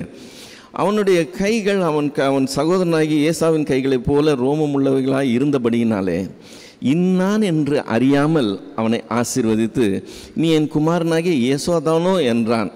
பொய் நம்பர் 3, அவன் நான் தான் என்றான். அப்பொழுது அவன், என் குமாரனே, நீ வேட்டையாடி கொண்டு வந்ததை நான் புசித்து என் ஆத்துமா உன்னை ஆசீர்வதிக்கும்படி அதை என் கிட்ட கொண்டு வா என்றான். அவன் அதை கிட்ட கொண்டு போனான். அப்பொழுது அவன் புசித்தான். பிற்பாடு திராட்சரசம் கொண்டு வந்து அவனுக்கு கொடுத்தான். அவன் குடித்தான். அப்பொழுது அவன் தகப்பனாகி ஈசாக்கு அவனை நோக்கி, என் மகனே, நீ கிட்ட வந்து என்னை முத்தம் செய்யணும். இன்னும் அவருக்கு டவுட் இருந்துக்கிட்டே இருக்குது. நீ கிட்ட வந்து என்னை முத்தம் செய் என்றான். அவன் கிட்ட போய் அவனை முத்தம் செய்தான். அப்பொழுது அவன் வஸ்திரங்களை அவன் மோர்ந்து, இதை என் குமாரனுடைய வாசனை கர்த்தர் ஆசீர்வதித்த வயல்வெளியின் வாசனையை போல் இருக்கிறது அப்படின்னு சொல்லி ஆரம்பிக்கிறான். இப்போ நம்ம எல்லாருமே மாம்சம் சாப்பிட்டவங்க தான். பீஃபுக்கும் மட்டனுக்கும் வித்தியாசம் இருக்கா? நம்ம ஹோட்டலில் போய் சாப்பிட்றோம், இல்லை ஏதோ ஒரு கல்யாணத்தில் சாப்பிட்றோன்னா அது பீஃபாக மட்டனான்னு கண்டுபிடிச்சிருவோமா? ஈஸி இல்லை? நிச்சயமாக தெரியும். அதே மாதிரி பட்சிகள் வந்தோம்னு சொன்னாலும் சிக்கனா டக்கா காடையா இதை கண்டுபிடிக்க முடியுமா? சிக்கன் பிரியாணின்னு சொல்லி காக்கா பிரியாணி போட்டாங்கன்னா கண்டுபிடிச்சிருவோமா? ஈஸியாக கண்டுபிடிச்சிரும் இல்லை? ரெண்டும் பறவைதான்னா கூட சிக்கன் வேறு மாதிரி இருக்கும், அது உடனே கண்டுபிடிச்சிரும். இப்போ ஏசா என்ன கொண்டு வர போகிறான்? வனவிலங்கை கொண்டு வர போகிறான். அது என்ன விலங்கு கொண்டு வரான்னு தெரியாது. பன்னி அடித்து கொண்டு வரானா, மானை அடித்து கொண்டு வரானா தெரியாது. ஏதோ ஒரு வனவிலங்கை அடித்து கொண்டு வர போகிறான். அதுக்கும் ஆட்டுக்கறிக்கும் வித்தியாசம் இருக்கணுமா இருக்கக்கூடாது? இருக்கணும். சாப்பிட்றவங்க அதை ஈஸியாக கண்டுபிடிச்சிருவாங்க. இல்லை இது ஆட்டுக்கறின்னு சொல்லி கண்டுபிடிச்சிருவாங்க. ஆனால் ஈசாக்குனால் அதை ஐடென்டிஃபை பண்ண முடியல. இது கொஞ்சம் ஆச்சரியமான காரியம். யாராக இருந்தாலும் கண்டுபிடிச்சிருவாங்க. இல்லைப்பா, அந்த எலும்பு சைஸை வச்சு கண்டுபிடிச்சிருவாங்க. ஏதாவது ஒன்று நிச்சயமாக தெரிஞ்சிடும். அந்த இதுலேயே ஃபைபர்லேயே தெரிஞ்சிடும் அது என்னன்னு சொல்லி. ஆனால் ஈசாக்கு கடைசி வரை அதை கண்டுபிடிக்க முடியல. இது ஆச்சரியமான காரியம். இப்போ யாக்கோபு 3 பொய், ஒரு தேவனுடைய நாமத்தை வீணில் வழங்குறது ஆகிய காரியங்கள்லாம் செஞ்சு பொய் பித்தலாட்டம் பண்ணி காரியத்தை சாதிச்சிட்டான். யாக்கோபு காரியத்தை சக்ஸஸ்ஃபுல்லாக செஞ்சான். ஒரு காரியத்தை செய்கிறதுக்கு எப்படி வேணால் செய்யலாம், அது சக்ஸஸ்ஃபுல்லாக ஆனால் போதும்ன்றது உலகத்தினுடைய காரியம். All that ends well is வெல்னு சொல்லுவாங்க. நல்லபடியாக முடிஞ்சால் போதும்பா. ஒரு கல்யாணமே நல்லபடியாக முடியணுன்னா எத்தனை போய் சொல்லலாமா? நல்ல காரியங்க, அள்ளி விடு அப்படின்னு சொல்லி 1000 போய் சொல்லிட்டு போயிடுறாங்க. அது உலகத்தின் காரியம். ஆனால் வேதம் நமக்கு அப்படி சொல்லலை. பொய்யை பேசுகிறவன் தப்புகிறது இல்லைன்னு வசனம் சொல்லுது. அதனால் பொய் பேசி நல்ல காரியமே இருந்தால் கூட அதை செய்கிறதுக்கு நம்ம பொய் பேச நமக்கு அலோவ் பண்ணல. ஆனால் இங்கே ஆதி முற்பிதாவாகிய யாக்கோபு பொய் பித்தலாட்டம் மாய்மாலம் ஒன்று விடாமல் எல்லாத்தையும் பண்ணி ஒரு காரியத்தை சாதிக்கிறான். யாக்கோபு செஞ்சாங்கிறதுக்காக நீங்களும் நானும் செய்யலாம்னு இறங்க முடியாது. வேதத்தை பொறுத்த வரைக்கும் பாசிட்டிவ் ஹைலைட்ஸ் மட்டும் சொல்லுகிறது இல்லை, ஒவ்வொரு நபருனுடைய நெகட்டிவ் பார்ட்டும் நமக்கு வரும். ஸோ நெகட்டிவ் பார்ட்டை நம்ம பார்க்கும்போது இப்படி இருக்கக்கூடாதுங்கிறதுக்கு தான் அதை இப்போ முன்னுதாரணமாக எடுத்துக்கணும் ஒழிய அவங்க செஞ்சதெல்லாம் நம்ம செய்கிறதுக்கு எடுத்துக்கிறது இல்லை. இங்கே செய்யக்கூடாத தவறை யாக்கோபு செய்கிறான். இது நமக்கு செய்கிறதுக்கு உண்டான முன்மாதிரி இல்லை, செய்யக்கூடாதுன்றதுக்கு முன்மாதிரி யாக்கோபினுடைய காரியம். இப்போ 27லேருந்து 29 வரைக்கும் ஈசாக்கு யாக்கோபை ஏசான்னு நினச்சிக்கிட்டு ஆசீர்வாதம் பண்ணுறதை பார்க்கிறோம். 27வது வசனத்தில், அப்பொழுது அவனுடைய வஸ்திரங்களின் வாசனை மோந்து, இதோ என் குமாரனுடைய வாசனை கர்த்தர் ஆசீர்வதித்த வயல்வெளியின் வாசனையை போல இருக்கிறது. தேவன் உனக்கு வானத்தின் பனியையும் பூமியின் கொழுமையையும் கொடுத்து மிகுந்த தானியத்தையும் திராட்சரசத்தையும் தந்தருளுவாராக. ஜனங்கள் உன்னை சேவிக்கவும் ஜாதிகள் உன்னை வணங்கவும் கடவர்கள். உன் சகோதரருக்கு எஜமானனாய் இருப்பாய். உன் தாயின் பிள்ளைகள் உன்னை வணங்குவார்கள். உன்னை சபிக்கிறவர்கள் சபிக்கப்பட்டவர்களும் உன்னை ஆசீர்வதிக்கிறவர்கள் ஆசீர்வதிக்கப்பட்டவர்களுமாய் இருப்பார்கள் என்று சொல்லி அவனை ஆசீர்வதித்தான். இப்போ கொடுக்குற ஆசீர்வாதம் என்னங்கிறதுக்கு இப்போ பின்னாடி பார்ப்போம். இப்போ இவன் ஆசீர்வதித்தான்னு பார்க்குறோம் இல்லை. எபிரேயர் 11வது அதிகாரம் 20வது வசனத்தில், எபிரேயர் 11:20, விசுவாசத்தினாலே ஈசாக்கு வருங்காரியங்களை குறித்து யாக்கோபையும் ஏசாவையும் ஆசீர்வதித்தான் அப்படின்னு சொல்லி இருக்கு. யார் யாக்கோபு யார் ஏசானே தெரியாமல் ஆசீர்வதிச்சார். அதுதானே உண்மை. இப்போ ஆசீர்வதிச்சுக்கிட்டு இருக்கார். யாருன்னு நினச்சி ஆசீர்வதிக்கிறாரு? ஏசான்னு நினச்சி ஆசீர்வதிக்கிறார். ஆக்சுவலாக யாக்கோபு ஆசீர்வதிச்சுக்கிட்டு இருக்கிறார். ஆனால் இந்த வசனம் சொல்லுது, ஈசாக்கு அதை விசுவாசத்தினாலே செய்தான், வருங்காரியங்களை குறித்து ஆசீர்வதித்தான் என்று சொல்லி. இப்போ ஈசாக்கு தன்னுடைய பிள்ளை, அது யாக்கோபு ஏசாவு ஏதோ ஒன்று, அவன் ஆசீர்வதிக்கணும்னு, எனக்கு சாக போகிறம்பா, சாக போகிறது முன்னாடி ஒன்று ஆசீர்வதிக்கணும்னு சொல்கிறான். பார்த்தீங்களா? இது நாம் கற்றுக்கொள்ள வேண்டிய ஒரு விஷயம். என்னென்னா, நிறைய பேர் பிள்ளைங்கக்கிட்ட நல்ல வார்த்தை பேசுகிறது பதிலாக பிள்ளைங்கக்கிட்ட சாப வார்த்தைகளை பேசுகிறது அதிகமாக இருக்கும். அது கிண்டலாக பேசுவாங்க, ஒரு போகிற போக்கில் பேசுகிற மாதிரி. இந்த சபிக்கிற வேலை பெற்றோருடைய வாயிலேருந்து வரவே கூடாது. பிள்ளைகளே என்ன சொன்னாலும் நீ எல்லாம் உருப்பட போறியான்னு கேட்கக்கூடாது. அது நம்ம வாயிலேருந்து வரவே கூடாது. நம்மளுடைய பிள்ளைகளை ஆசீர்வதிக்கிறதுக்கு தான் இருக்கிறோம். ஸோ பெற்றோர் ஆசீர்வதிக்கிறவர்களாக தான் இருக்கணும். விளையாட்டுக்கு கூட பிள்ளைகளை சபிக்கிறவர்களாக இருக்கக்கூடாது. இப்போ ஈசாக்கு என்ன ஆசீர்வாதம் கொடுக்குறான்? கர்த்தர் ஆசீர்வதித்த வயல்வெளியின் வாசனையை போல இருக்கிறான்னு சொல்கிறான். இப்போது ஒரு வயல்வெளி ஃபுல்லாக நல்ல விளைச்சலோட, அதாவது சக்ஸஸ், நல்ல ஒரு பொசிஷனில் அது இருக்குதுன்னு சொன்னால், அது நடுவில் நின்று நம்ம முகர்ந்தோம்னா அந்த ஏரில் இருக்கிற அந்த ஸ்மெல்லு ரொம்ப ஒரு நல்ல ஒரு ஹெல்த்தியாக நல்லா இருக்கும். இப்போ கர்த்தர் ஆசீர்வதித்த வயல்வெளியின் வாசனையை போல் என்னுடைய குமாரனுடைய வாசனை இருக்குன்னு சொல்லிட்டு தேவன் உன்னை 2 ஆசீர்வாதம் கொடுப்பார். ஒன்று என்னது? வானத்தின் பனியை கொடுக்குறார். 2வது பூமியின் கொழுமையை கொடுக்குறாருன்னு சொல்கிறான். இப்போ வானத்தின் பனின்னு சொல்லும்போது அவங்களுக்கு நைல் நதி பாரி நதி கிடையாதுன்னு சொன்னோம். அந்த பூமி வானத்தை எதிர்பார்த்து இருக்கிறது, மழை பெஞ்சாதான் அவங்களுக்கு விவசாயமே. அந்த மாதிரி இருக்கிற இடங்களில் பனி பெய்கிறது பெரிய ஒரு நல்ல காரியம். ஸோ வானத்தின் பனி ஆசீர்வாதமாக இருக்கிறதுனால அந்த வானத்தின் ஆசீர்வாதத்தை பற்றி பேசுகிறான். பூமியினுடைய விளைச்சல் அவங்களுக்கு ரொம்ப முக்கியம். ஸோ பூமியின் கொழுமையை பற்றி பேசுகிறான். அதுக்கப்புறம் ஜாதிகள், ஜனங்கள் மற்றும் சகோதரர் மேலே அவனுக்கு உயர்வை கொடுக்குறான். அவனுக்கு சுற்றி இருக்கிற மற்ற ஜனங்க மத்தியிலையும் சரி, ஃபேமிலிக்குள்ளேயும் சரி, இவன் மேலே இருப்பான்னு சொல்லி இவனுக்கு கொடுக்குறான். இப்போது இதில் நம்ம கவனிக்க வேண்டியது என்ன சொன்னால், உன்னை ஆசீர்வதிக்கிறவர்களை ஆசீர்வதிப்பேன், உன்னை சபிக்கிறவர்களே சபிப்பேன்னு ஆண்டவர் 12வது அதிகாரத்தில் ஆபிரகாம் கிட்ட சொன்னார். ஆபிரகாமுக்கு சொன்ன அந்த ஆசீர்வாதத்தை இங்கே ஈசாக்கு தன்னுடைய பிள்ளையாகிய யாக்கோபுக்கு சொல்கிறத நம்ம பார்க்குறோம். தேவன் உன்னை அங்கே ஆசீர்வதிப்பார், இங்கே ஆசீர்வதிப்பார். அந்த வார்த்தையை தேவன் அங்கே 12வது அதிகாரம் 3வது வசனத்தில் சொல்கிறாரு. ஆபிரகாம்கிட்ட மறுபடியும் 22வது அதிகாரம் 18வது வசனத்தில் சொல்கிறாரு. 26வது அதிகாரம் 4வது வசனத்தில் மறுபடியும் சொல்கிறத நம்ம பார்க்குறோம். இங்கே அது ரிப்பீட் ஆகுது. ஒன்று மட்டும் விட்டு போச்சு. என்னென்னா, சகல ஜாதிகளும் உனக்குள் ஆசீர்வதிக்கப்படும்னு எல்லா இடத்துலையும் சொல்லிக்கிட்டே வரும். ஆனால் இந்த இடத்துல அது மட்டும் ரிப்பீட் ஆகலை. இப்போது சக்ஸஸ்ஃபுல்லாக யாக்கோபு ஆசீர்வாதங்களை வாங்கிட்டு அங்கேருந்து புறப்படுறான். 30லேருந்து வாசித்தோம் சொன்னால், ஈசாக்கு யாக்கோபை ஆசீர்வதித்து முடித்த பின்பு யாக்கோபு தன் தகப்பனாகிய ஈசாக்கின் சமூகத்தை விட்டு புறப்பட்ட உடனே அவன் சகோதரனாகிய ஏசா வேட்டையாடி வந்து சேர்ந்தான். அவனும் ருசியுள்ள பதார்த்தங்களை சமைத்து தன் தகப்பன் அண்டையில் கொண்டு வந்து தகப்பனை நோக்கி, உம்முடைய ஆத்துமா என்னை ஆசீர்வதிக்கும்படி என் தகப்பனார் எழுந்திருந்து உம்முடைய குமாரனாகிய நான் வேட்டையாடி கொண்டு வந்ததை புசிப்பாராக என்றான். அப்பொழுது அவன் தகப்பனார் ஈசாக்கு, நீ யார் என்றான்.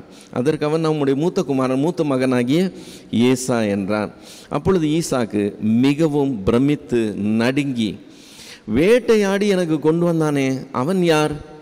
நீ வரும் முன்னே அவை எல்லாவற்றையும் நான் புசித்து அவனை ஆசீர்வதித்தேனே, அவன் ஆசீர்வதிக்கப்பட்டவனாகவும் இருப்பான் என்றான்.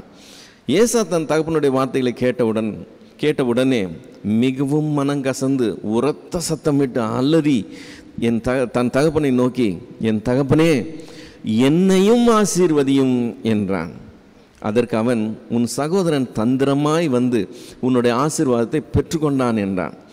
அப்பொழுது அவன் பேர் யாக்கோபு எனப்படுவது சரி அல்லவா? இத்தோடு 2 தரம் என்னை மோசம் போகினான்.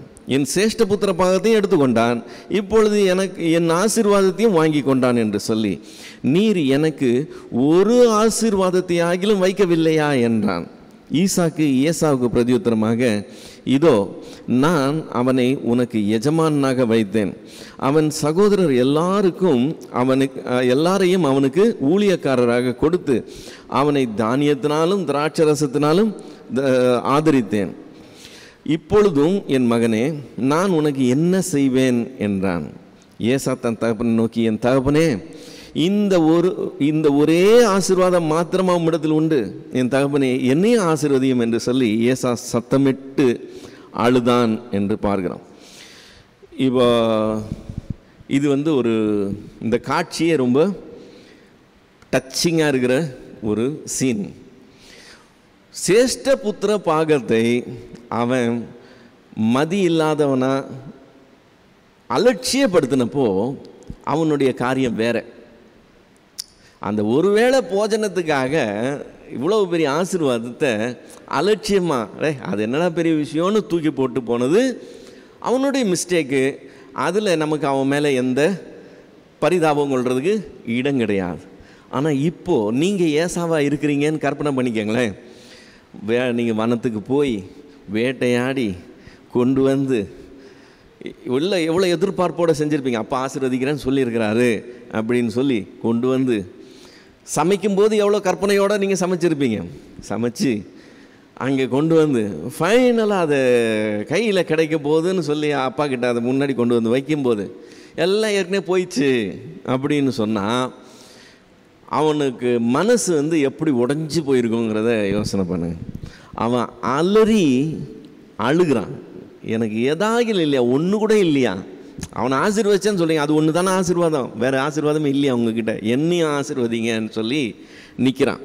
இப்போது 39:40 அப்பொழுது அவன் தகப்பனாகி ஈசாக்கு அவனுக்கு பிரதித்திரமாக, உன் வாசஸ்தலம் பூமியின் சாரத்தோடும் உயர வானத்திலிருந்து இறங்கும் பனியோடும் இருக்கும், உன் பட்டயத்தினாலே நீ பிழைத்து உன் சகோதரனை சேவிப்பாய், நீ மேற்கொள்ளும் காலம் வரும்போதோ உன் கழுத்தில் இருக்கிற அவனுடைய நுகத்தடியை முறித்து போடுவாய் என்றான்.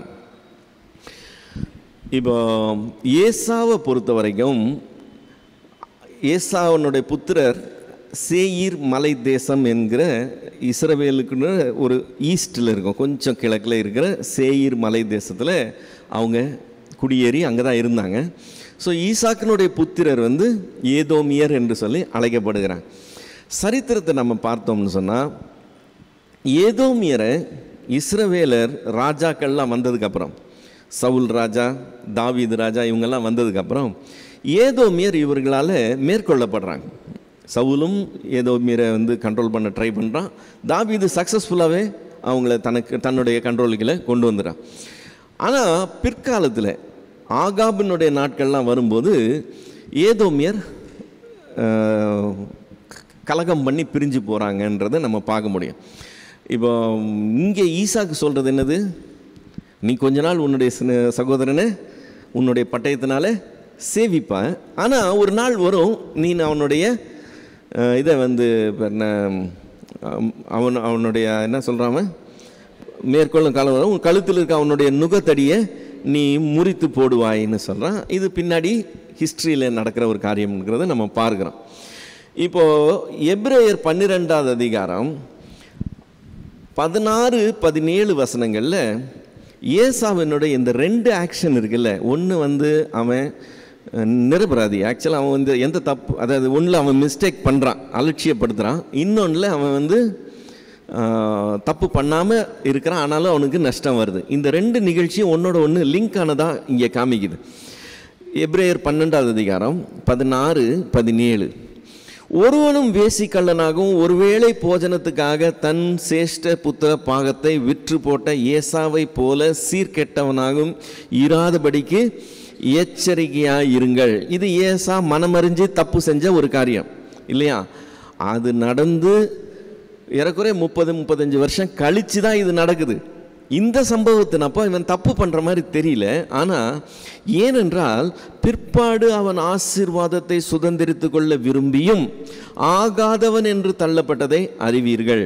அவன் கண்ணீர் விட்டு கவலையோடு தேடியும் மனம் மாறுதலை காணாமற் போகிறான். கான்ஷியஸாக மனமறிந்து தவறு செய்யும்போது அந்த தவறு பின்காலத்தில் நம்ம தப்பு பண்ணலன்னா கூட நமக்கு நெகட்டிவாக சில காரியங்கள் நமக்கு விரோதமாய் மாறுகிறதுக்கு வாய்ப்பு இருக்குது. எவ்வளோ 30 வருஷம் கழித்து மாறுதுன்னா பார்த்துக்கங்க. ஸோ ஏசாவுக்கு அப்படி நடக்குது.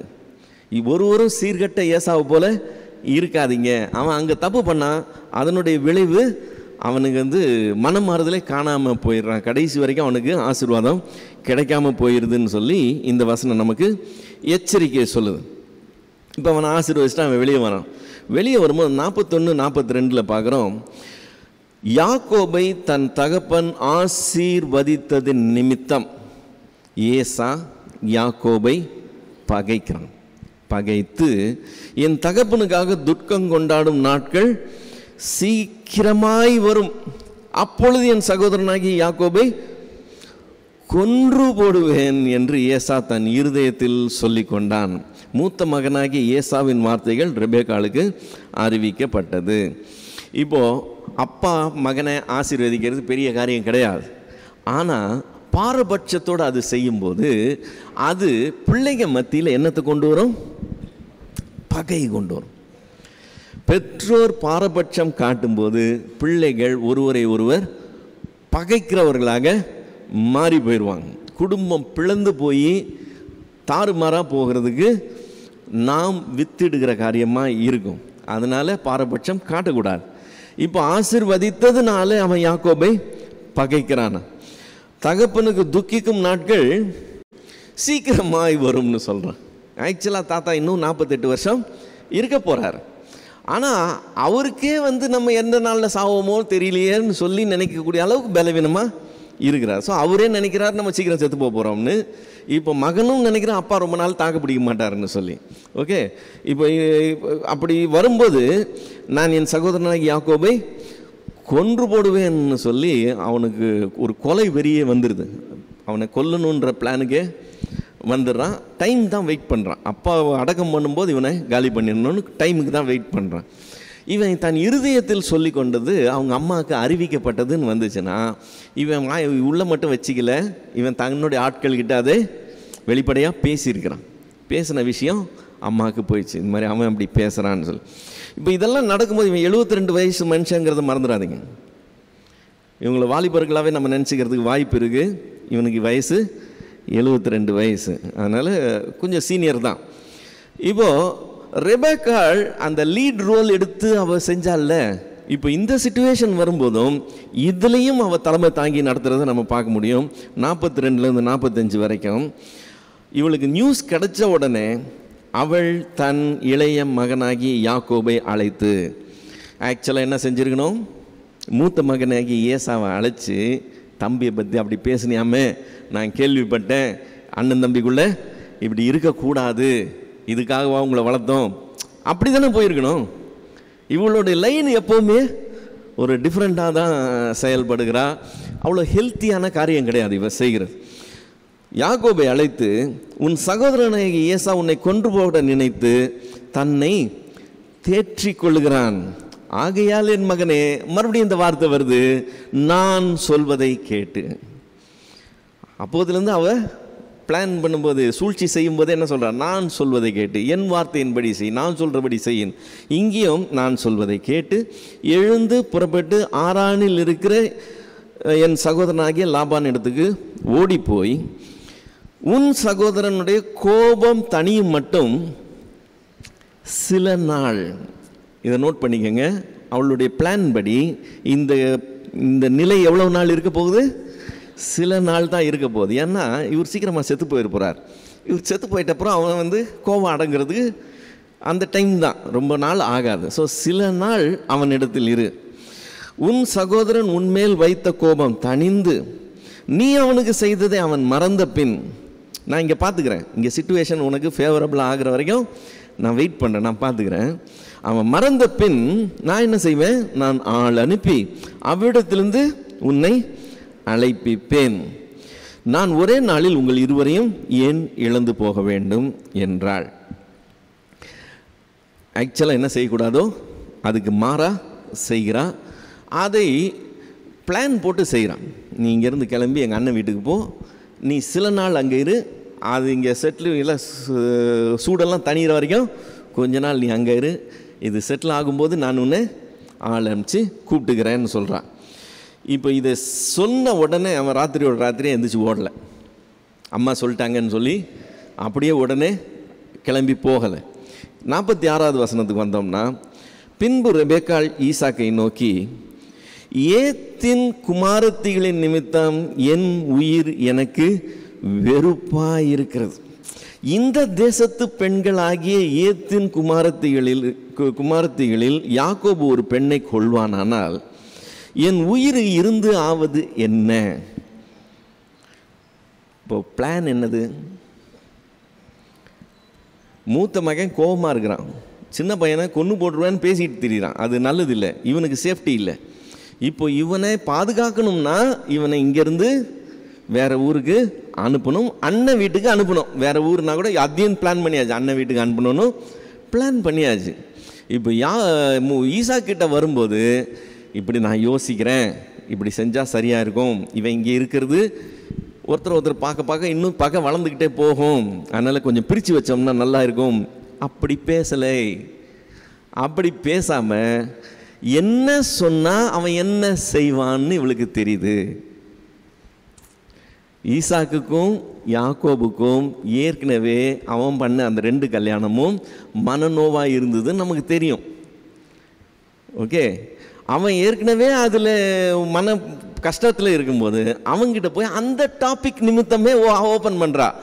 இவனும் இப்படி கட்டிக்கிட்டு வந்துட்டான்னா என்ன செய்யறதுன்னு சொல்லி அவனுக்கு விதைக்கிறா, அந்த ஐடியாவை மனசில் விதைக்கிறா. அடுத்து அவன் என்ன செய்வானுங்கிறது இவளுக்கு தெரிஞ்சு தான் செய்கிறான். அப்படின்னா அவனை இங்கேருந்து அனுப்பணும், லாபான் வீட்டுக்கு அனுப்பணும். டைரெக்டாக சொல்லலை, பிரித்து வச்சா நல்லா இருக்கும்னு தன்னுடைய யோசனையை சொல்லி பகிர்ந்து கொண்டு 2 பேரும் கலந்து ஆலோசித்து அதுக்கெல்லாம் இல்லை. இவன் பிளான் பண்ணிட்டா இவனை செய்ய வைக்கணும். இவனை செய்ய வைக்கணும்னா எங்கே பந்து அடித்தா அது எங்கே போய் எங்கே வரும்னு பக்கா ஃபஸ்ட் கிளாஸ். இப்போ ஈசாக்கு செய்கிறத பாருங்கள். சரி, அது அடுத்த அதிகாரம் 1 வசனத்தில் வரப்போகுது. அடுத்த அதிகாரம் 1 வசனத்தில் பார்த்தோம்னா இவன் என்ன எதிர்பார்க்குறாளோ அதே வார்த்தை ஈசாக்கினுடைய வாயிலேருந்து வர்றதை நம்ம பார்க்க முடியும். அப்போ ஈசாக்கு என்னவா இருக்கிறான் இவன் கையில்? இவள் ஆட்டி படைக்கிற ஒரு பாவையாக இருக்கிறான். இவ என்ன செய்யணும்னு நினைக்கிறாளோ அதை ஈசாக்கின் மூலமாக செஞ்சிருவா. என்ன வார்த்தை சொல்லணுமோ அதை சொல்லி இவனை செய்ய வச்சு அவனை ஒரு பொம்மை போல் அவ யூஸ் பண்ணுறான். சாதுரியம் இருக்கலாம், அந்த சாதுரியம் நல்லதுக்கு தான் இருக்கணும் மொழிய, தான் நினைக்கிறத தான் சாதிக்கிறதுக்காக இருக்கக்கூடாது. அது ரெபெக்காளுடைய ப்ராப்ளம். இப்போ இவளுடைய பிளானில் சில குறைகள் இருக்குது. என்ன குறை? சில நாள் நினச்சால அது சில நாள் இல்லை, அது பல வருஷம். ஸோ இது அவளுக்கு தெரியாது. நம்பர் 1. நம்பர் 2 என்னென்னா, இதில் பெரிய ட்ராஜடி இருக்குது. என்ன ட்ராஜடி தெரியுமா? யாக்கோபு இன்னைக்கு இவளை விட்டு பிரிஞ்சு போகிறான்ல, நான் ஆள் அனுப்பி உன்னை கூப்பிடுவேன்னு சொல்கிறாள்ல, ஆள் அனுப்பவும் முடியாது. இனிமேல் யாக்கோபுடைய முகத்தை பார்க்க போகிறதும் கிடையாது. இதுதான் கடைசி. இது ஒரு பெரிய ட்ராஜடி. இவனை தான் பிரியும், ஆனால் சாகிற வரைக்கும் இனிமேல் இவனை பார்க்க போகிறதே கிடையாது. ஸோ இவன் சாதுரியமாக செய்கிறோம், எல்லாத்தையும் சக்ஸஸ்ஃபுல்லாக செய்கிறோம் நினைக்கலாம். நம்ம நினைக்கிறது வேறு, ஆண்டவர் கிரியை செய்கிறது வேறு. நம்ம யாருன்னு அவருக்கு தெரியும். ஸோ நம்ம ரொம்ப நல்லா செஞ்சிட்டோம் போல் நினச்சிக்கிட்டு நம்ம இப்படியும் அப்படியும் எல்லாருக்கிட்டையும் பேசி கீசி கரெக்ட் பண்ணி நம்ம ரொம்ப டேலண்ட்டாக செய்கிறோம் நினச்சிட்டு செஞ்சால் ஆண்டவருக்கு எதை எப்படி செக் பண்ணி எப்படி கொண்டு வரணும்னு தெரியும். அதை யாக்கோபினுடைய ஃபேமிலியில் பார்க்குறோம். ஸோ இன்றைக்கி தாயும் பிள்ளையும் பிரிய போகிறாங்க, இத்தோட ஒருத்தர் பார்த்துக்க போகிறதே கிடையாது. இதில் நகைப்புக்குரிய காரியம் என்னன்னு சொன்னால், இவ எடுக்கிற பாயிண்ட் என்ன பாயிண்ட் சொல்கிறான்? இந்த ஏத்தின் குமாரத்திகளை கல்யாணம் பண்ணிட்டு வந்தான் பார்த்தியாங்களான்னு சொல்லி மருமகளுகளை பிரச்சனையை கொண்டு வரான். ஓகே, மருமகளுக்கு இங்கே வந்து எவ்வளோ நாள் ஆச்சு? ஏசாவுக்கு கல்யாணம் ஆகி எவ்வளோ நாள் ஆச்சு? 32 வருஷம் ஆச்சு. 40 வயசில் கல்யாணம் பண்ணுது, இப்போ 72 வயசு ஆச்சு. கல்யாணம் பண்ணி வந்து 32 வருஷம் கழித்து அன்னைக்கு பொண்ணு பார்க்கும்போது நடந்த விஷயத்தை இன்றைக்கி சண்டை போட்டு கிடப்பாங்க, பார்த்துருக்கீங்களா? அந்த மாதிரி உள்ள மாமியார் இவா. என்னைக்கோ நடந்த விஷயத்த 32 வருஷம் கழிச்சு இன்றைக்கி தான் புதுசாக கல்யாணம் ஆகி வந்து பிரச்சனை இருக்கிற மாதிரியும் மனநோவும் ஆயிடுச்சான். அதுக்கு நான் செத்தே போயிடலாம் போல இருக்குதான். இனி எனக்கு உயிரோடு இருந்து என்ன பிரயோஜனம்? 32 வயசு அவங்களுக்கே பிள்ளைங்க பிறந்தா அந்த பிள்ளைங்களுக்கே கல்யாணம் வயசு ஆகிருக்கும். ஆனால் இவர் ஃப்ரெஷ்ஷாக நடந்த மாதிரி. அப்புறம் என்னென்னா 72 வயசு தாத்தா யாக்கோபு, 72 வயசு தாத்தா இனிமேல் தான் பொண்ணு தேட போகிறாரு. மூத்த மகனுக்கு கல்யாணம் ஆகி 32 வருஷம் ஆச்சு. அடுத்த மகனுக்கு இவங்க இன்னும் பொண்ணு பார்த்த மாதிரியே தெரியல. என்ன மாதிரி ஃபேமிலியாக இருக்குன்னு பார்த்துக்கங்க. என்ன இப்போ 72 வயசு தாத்தாக்கு என்னவோ இப்போ தான் பொண்ணு பார்க்குற ஸ்டேஜ் வந்திருக்கிற மாதிரியும், இந்த ஸ்டேஜில் அவன் இங்கே இருந்து என்ன இவன் அங்கே போயிட்டான்னா பெட்டராக இருக்கும்ன்ற மாதிரியும் அவள் பேசுகிறான். கம்ப்ளீட்டாக அங்கே இருக்கிற உண்மை நிலவரத்தை முழு பூசணிக்காயை சோத்தில் மறைக்கிற மாதிரி தனக்கு என்ன நினைக்கணுமோ அதை செய்கிறதுக்காக அப்படி சாதுரியமாக பேசி அவள் செய்கிறான். அவள் பேசுகிறதுல அவள் செய்கிறதுல எந்த லாஜிக்கும் இருக்கிற மாதிரி தெரில. ஆனால் இது எதுவும் ஈசாக்கு தெரிஞ்ச மாதிரியும் தெரியல. அவள் சொல்கிறபடியெல்லாம் அவன் ஆடுகிறதா நம்ம பார்க்குறோம். ஸோ ஈசாக்கு ஒரு மாதிரி ஒரு ரிமோட் கண்ட்ரோலான ஒரு ஆசாமியாக மாறி போயிருக்கிறத நம்ம பார்க்குறோம். டாமினன்ட் ஃபிகராக இருந்து செயல்படுறது யார்? ரெபெக்கா. ஸோ இது வந்து குடும்பத்துக்கு அங்கே ஆசீர்வாதமாக இல்லாமல் போச்சுன்றதே நம்ம பார்க்குறோம். ஸோ இந்த அதிகாரம் இதோட முடியுது. ஸோ இதுவரைக்கும் ஏதாவது கேள்விகள் இருந்தால் கேட்டு நம்ம கிளியர் பண்ணிக்கலாம். பிரதர், ரெபேக்கா அவங்க சொன்ன வார்த்தை, இந்த சாபம் என் மீது வரட்டும் அப்படின்னு சொல்லி யூதர்கள் ஆண்டவரை காட்டி அந்த சிலுவையில் அறையும் போது சாபம் என் மீது வரட்டும் அப்படின்னு சொன்னாங்க. அது வந்து அப்படி வாய்ப்பு இருக்குங்களா? ஆண்டவர் சொன்னதுனால யூதர்கள் மேலே சாபம் வந்துச்சுன்னா அவர் பெரியவர், அவரை காட்டி கொடுத்ததுனால வந்துருச்சுன்னு சொல்லலாம். சாதாரண மனிதர்கள் இப்படி ஒரு வாக்குவாதம் வரும்போது சரி அந்த சாபம் என் மேலே வரட்டும் அப்படின்னு சொன்னால் அதுக்கு அந்த பவர் இருக்குதா? நிச்சயமாக இருக்கும் தான் நினைக்கிறேன். நிச்சயமாக இருக்கும் தான் நினைக்கிறேன். ஏன்னா அந்த அளவுக்கு அதை ஓன் பண்ணி செய்யும்போது அதுக்கு உண்டான பலன் நம்ம நிச்சயமாக வரதான் செய்யும். நீ போப்பா, அதுதான் பிரச்சனை வந்தால் எனக்கு வரட்டும் அப்படின்னு சொல்லி சொன்னாங்கன்னா அது நிச்சயமாக அப்படி தான் வருதான். 27ஆம் அதிகாரம் 43வது வசனத்தில் ஆரான்னு இருக்குது. அதே மாதிரி 28வது 2வது பதான் ஆராம் ரெண்டுமே ஒரே ஏரியா தான். ஆரானும் பதானாரம் ஒரே ஏரியா தான். பிரைஸ் லார்ட் பிரதர். இந்த 27-40 வந்து எனக்கு அந்த அண்டர்ஸ்டாண்ட் ஆகலை. உன் பட்டயத்தினாலே நீ பிழைத்து உன் சகோதரனை சேவிப்பாய், நீ மேற்கொள்ளும் காலம் வரும்போது உன் கழுத்தில் இருக்கிற அவனுடைய நுகத்தடியை முறித்து போடுவாய். என்ன எனக்கு சரியாக அண்டர்ஸ்டாண்ட் ஆகலது. அதாவது உன் பட்டயத்தினால நீ பிழைத்துன்னு சொல்லும்போது உன்னுடைய உழைப்புனால அல்லது உன் கை பிரயாசத்தினால நீ உனக்கு உண்டான காரியத்தை பார்த்துக்குவ அப்படிங்கிற மாதிரி ஒரு காரியம். ரெண்டாவது, அவனை உன் மேலே அதிகாரியாக கொடுத்துட்டேன்.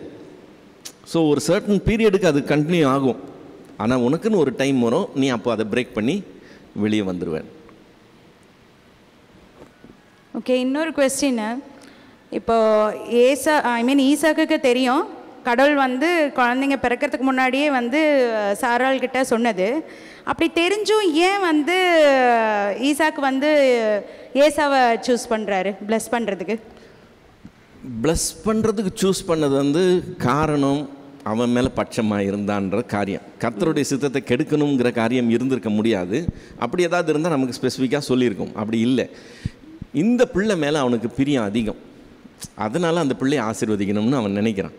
ஆனால் மொத்த பிக்சர் நம்ம பார்க்கும்போது நமக்கு தெரியுது, பிள்ளைங்க பிறக்கிறதுக்கு முன்னாடி ஆண்டவர் இவனை தான் சூஸ் பண்ணியிருக்கிறாரு, அவனை சூஸ் பண்ணல, இவனுக்கு மேலே அவனை ஆண்டவர் வச்சிருக்கிறாருன்னு தெரியும். இது தகப்பனுக்கும் தெரிஞ்சிருக்கணும், தாய்க்கும் கண்டிப்பாக தெரிஞ்சிருக்கணும். ஆனால் அவங்களுடைய நடவடிக்கை அந்த ரெவலேஷனுடைய அடிப்படையில் இருந்த மாதிரி தெரியல.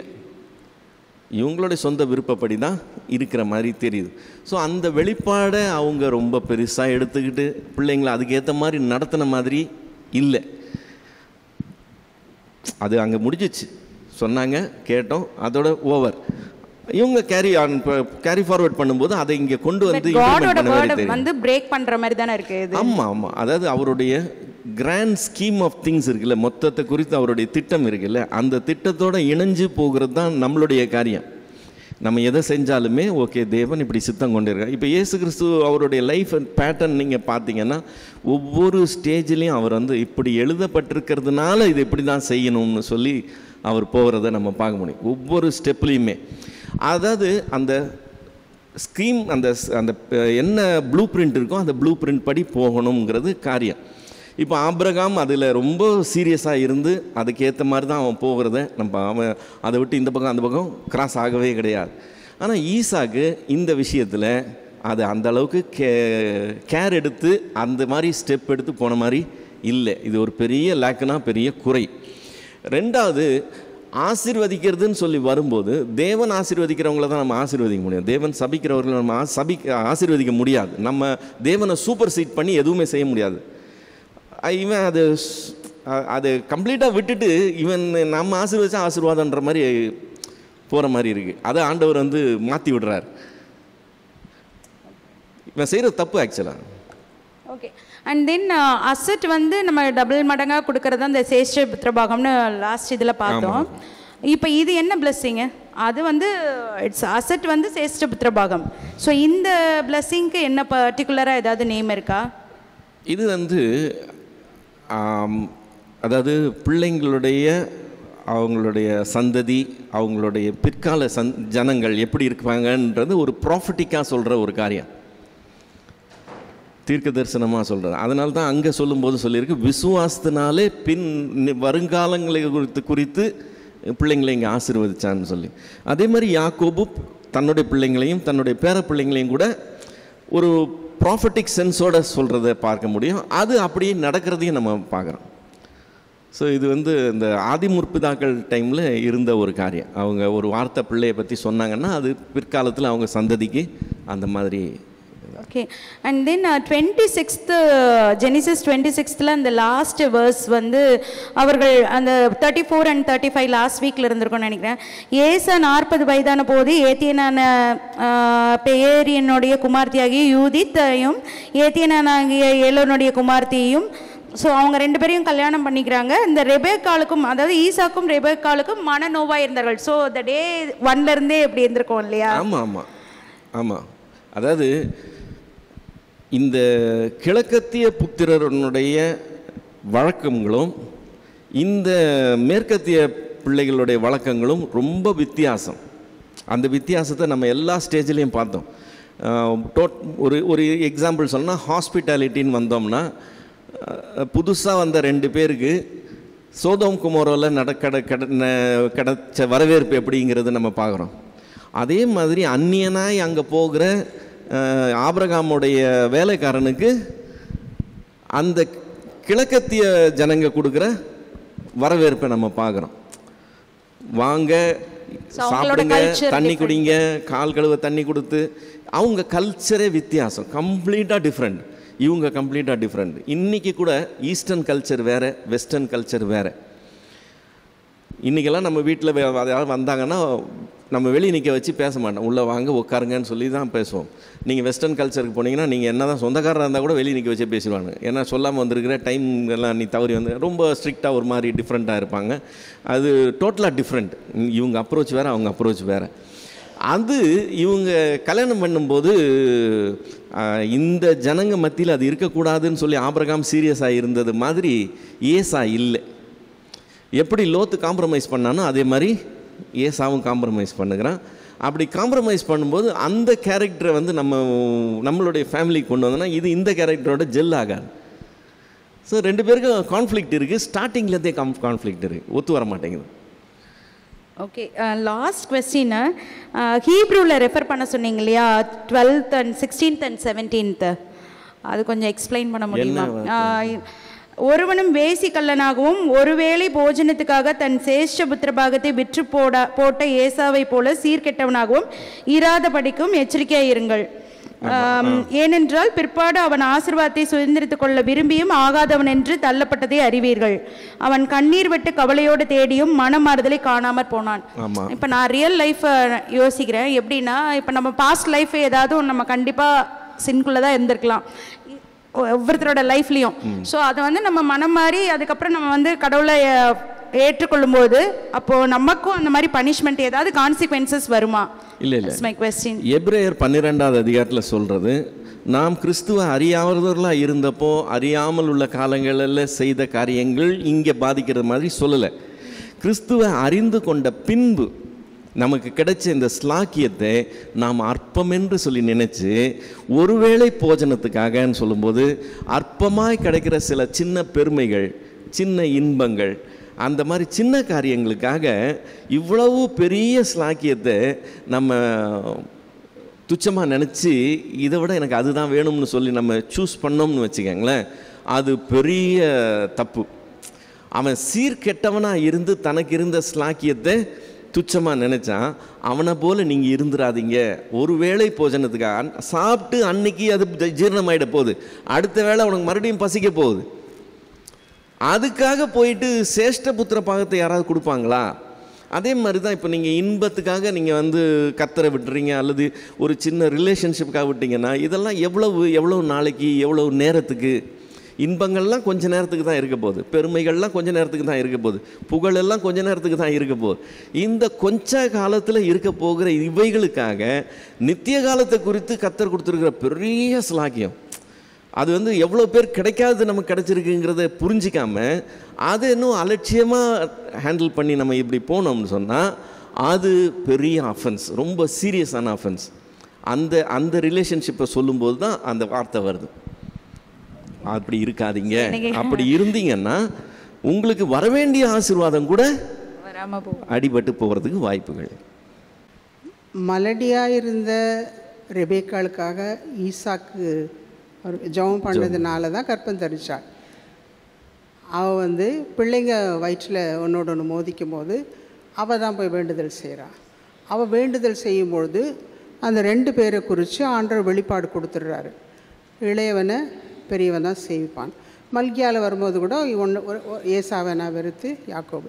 ஸோ இப்படி காரியங்கள் இருக்கும்பொழுது இதை மனசில் வச்சுக்கிட்டு அதை செயல்படுத்தியிருக்கலாம் இல்லையா? இப்போ சொன்ன அட்வைஸ் அத்தனையும் இப்போ காலம் இருக்கிற குடும்ப சூழ்நிலை பிள்ளைகளுக்கு ரொம்ப ஆசீர்வாதமாக இருந்துச்சு, அத்தனையும் அந்த புத்திமதிகள்லாம்.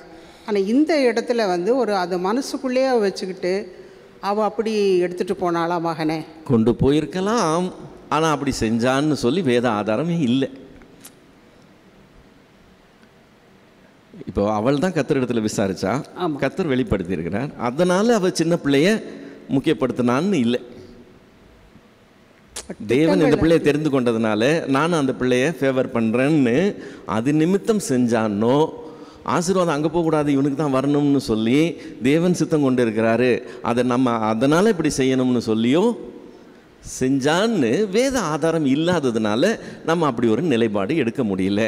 இருந்திருக்கலாம் என்று சொல்லி நம்ம கெஸ் பண்ணலாம், ஆனால் அந்த கெஸ் பண்ணுறதுக்கு போதுமான பேசிஸ் இல்லை. ஒரு கணவன்கிட்ட சொல்லாமல் இருந்துட்டாளா? அதுக்கு வாய்ப்பு ரொம்ப கம்மி, அதுக்கு ரொம்ப வாய்ப்பு கம்மி. நிச்சயமாக இவ்வளவு பெரிய வெளிப்பாடை 2 பேருக்கும் தெரிஞ்சிருக்கணும். விசாரிச்சான்னு சொல்லும்போது ஒய்ஃப் மட்டும் போய் விசாரிச்சான்னு நம்ம எதிர்பார்க்க முடியாது. அவங்களுடைய கல்ச்சரில் நிச்சயம் ஹஸ்பண்ட் அண்ட் ஒய்ஃப் தான் போயிருப்பாங்க, ஒய்ஃப் மட்டும் போயிருக்கிறது வாய்ப்பு கம்மி. ஆதியாகமம் 35ஆம் அதிகாரத்தில் 27வது வசனம், யாக்கோப்பு அர்பாவின் ஊராகிய மம்ரேக்கு தன் தகப்பனாகிய ஈசாக்கு இடத்தில் வந்தான் அப்படின்னு போட்டிருக்கு. அவன் உயிரோடு இருக்கும்போதே யாக்கோப்பு வந்துட்டானா? ஆமாம், கணக்கு போட்டு பாருங்க. 42 வருஷம். ஆமாம், இப்போ ரெபேக்கால் தான் செத்து போயிட்டா, ஈசாக்கு இன்னும் உயிரோடு இருக்கான். ஈசாக்கு 180 வயசுன்னு சொன்னால் யாக்கோபுக்கு 120 வயசு ஆகிற வரைக்கும் அவன் உயிரோடு இருந்தான். யாக்கோபுக்கு 120 வயசுன்னு சொன்னால் யாக்கோபுடைய 91வது வயசில் பிறந்த யோசேப்பு அவனுடைய 17வது வயசில் அவனை வந்து எகிப்துக்கு விற்கிறாங்கல்ல, அப்பவும் ஈசாக்கு உயிரோடு இருக்கான். அவன் எகிப்தின் சிறைச்சாலையில் கஷ்டப்படும் போதும் ஈசாக்கு உயிரோடு இருக்கிறான்.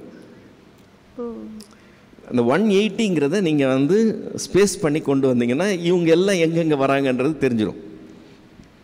நமக்கு இந்த சாப்டர் படி போகும்போது அது லீனியர் ரெவலேஷன், அதாவது ஒரு சீராக சொல்லும்போது இப்படி தான் வரும். அது வந்து 3 டைமென்ஷனலாக நமக்கு பைபிளில் இல்லை இல்லையா. நம்ம அந்த எண்ணிக்கைகளை எடுத்து கனெக்ட் பண்ணி நீங்கள் சார்ட்டாக க்ரியேட் பண்ணும்போது அது 3 டைமென்ஷனல் ஆகிடும். அப்படி 3 டைமென்ஷன் ஆகும்போது இவனுக்கு 180 வயசு இருக்கும்போது யாக்கோபுக்கு 120 வயசு இருக்கணும். யாக்கோபுக்கு 120 வயசு இருக்கும்போது யோசேப்புக்கு என்ன வயசு இருக்கணும்? இதில் ஒரு 20, அதில் ஒரு 9, 29 வயசு இருக்கணும். அப்போது யோசேப்பு சிறைச்சாலையிலேருந்து ரிலீஸ் ஆகிறதுக்கு முந்தின வருஷம்தான் ஈசாக்கு மரித்து போகிறான்றது நம்ம கண்டுபிடிச்சிடலாம். அது வரைக்கும் அவன் உயிரோடு இருக்கான். ஆமாம்.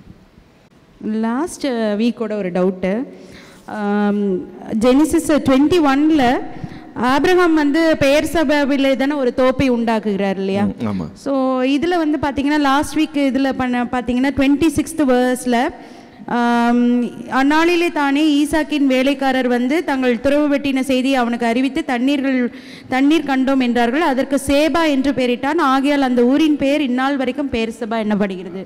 ஸோ ஆல்ரெடி இது வந்து ஆபிரகாம் பீரியட்லேயே பெயர் சபா தானே. ஆமாம். அண்ட் தென் எகெயின் வந்து அதை உறுதிப்படுத்துகிற மாதிரி மறுபடியும் அதே பேரை வைக்கிறாங்க. அது போன வாரத்தில் சொன்னேன். அதே பேர் தான், அந்த பேர் இருந்த இடத்துல ஆணையின் கிணறுன்னு சொல்லி பேர் சபான்னு வச்சாங்க. அங்கே இவங்க இன்னொரு துறவு தோண்டியிருக்கிறாங்க, அங்கேயே தண்ணி பார்த்துருக்குறாங்க. அதனால் மறுபடியும் அதே பேரை வச்சு பேர் சபானே வைக்கிறாங்க. ஏசாவுக்கு 40 வயசில் கல்யாணம். ஐயா 40 வயசில் கல்யாணம் பண்ணுறான் ஏசா.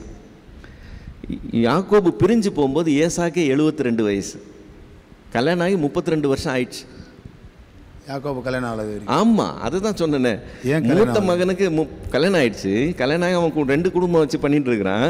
சின்ன பையனுக்கு பொண்ணே பார்க்கல. இவங்க இன்னும் அப்படியே வச்சுருக்குறாங்க. இப்போ பிரச்சனை வந்ததுக்கப்புறம் அண்ணன் வீட்டுக்கு அனுப்பணும்னு சொன்னால் அதுக்கு காரணமாக சொல்கிறது என்னவோ இப்போ தான் வாலிப பையனாக இருக்கிற மாதிரியும் அவனை வந்து அங்கே அனுப்பின மாதிரி கதை பேசிகிட்டு இருக்கிறான். அதுதான் ஸ்ட்ரேஞ்ச். அதில் இல்லையா, அந்த பிரச்சனைக்கு அப்புறம் ஏசா போயிட்டு ஏத்தின் குமாரத்தி இல்லை கல்யாணம் பண்ணிட்டு முந்தின அதிகாரத்தினுடைய கடைசி 2 வசனம் வாசித்து பாருங்க. ஏசா 40 வயதான போது கல்யாணம் பண்ணிட்டான். அப்படியே இவன் பண்ணல, அப்பா அம்மா பண்ணிருக்காங்க. அதுதான் ஆச்சரியம். சரி, குடும்பத்தில் தகப்பனாக இருந்து என்ன செய்யணுமோ செய்யணும், தாயாக இருந்து எதை செய்யணுமோ செய்யணும், பிள்ளைகளுக்கு எந்தெந்த காலத்தில் எதை செய்யணுமோ செய்யணும். நிறைய ஊழியக்காரர் அல்லது நிறைய நீதிமான்களாக இருக்கிற தேவ பிள்ளைகளோட வீட்டில் பிள்ளைகளுக்கு அந்தந்த காலத்தில் செய்ய வேண்டியதை செய்யாமல் காலங்கடத்தி செய்கிறத பார்க்குறோம். அது ஆசீர்வாதமாக இருக்காது. 2 பேரும் ட்வின்ஸ் தான்யா. ஆமாம், 2 பேருக்கும் ஒரே வயசு பண்ணும்போது 2 பேருக்கும் பண்ணிட்டு இருக்குன்னு. ஆமாம், இப்போ அவன் தான் தேடிக்கிட்டான், அவன் தனக்கு தேடிக்கிட்டான். இவன் அப்படி தேடாமல் இருக்கணும்னா இவங்க அப்போவே ஸ்டெப்ஸ் எடுத்த. இப்போ இவன் நம்ம ஈசாக்கு 40 வயசாக இருந்தப்போ ஆபிரகாம் ஸ்டெப்ஸ் எடுக்கிறான். என் பிள்ளைக்கு போய் பொண்ணு பாடுறான்னு சொல்லி ஸ்டெப்ஸ் எடுக்கிறான். ஈசாக்கு தன்னுடைய பிள்ளைங்களுக்கு அப்படி ஸ்டெப்ஸ் எடுக்கலை. அதுதான் மிஸ்டேக். நிறைய ப்ளஸ் பாயிண்ட் இருந்தாலும் மைனஸ் பாயிண்ட்டாக இந்த மாதிரி காரியங்கள்லாம் வருது. அதனுடைய பலன் குடும்பத்தில் எஃபெக்ட் வருது.